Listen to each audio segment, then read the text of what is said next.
Australian Aviation contributor Owen Zupp has been flying around Australia under his There and Back fundraiser for the Royal Flying Doctor Service.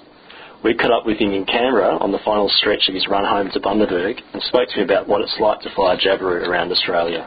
Here are his comments. As we were saying earlier, that's a cultural perception, because that might have been the case back in the days of the Skycraft Scout, but the changeover between this and the Pipers and Cessnas now is very, very slight. The line is definitely blurred. When you consider that a Piper Tomahawk does 90 knots and burns around 24 to 25 litres an hour, and has a range probably 4 hours at that 90 knots, this has got 5 hours plus reserves at nearly 120 knots. So to call it Mickey Mouse, it's actually got the edge on it in terms of performance. So I think that's probably a vast oversimplification, a little bit outdated now.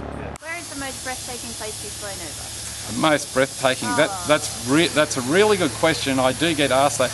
I often cop out by saying it's the diversity of what I've seen.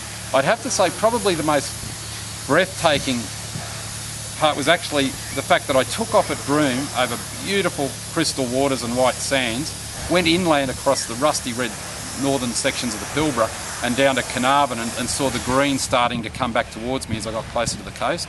And rather than a specific point, the fact that within a 3 or 4 hour flight I saw that range of really atypical Australian scenery.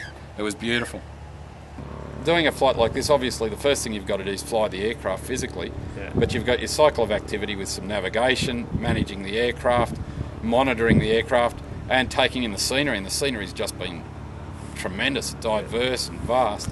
So there really isn't any time to get bored. In fact, doing it solo gives you a little bit more time to reflect upon things and to take things in, and your monitoring obviously isn't compromised by chatter. So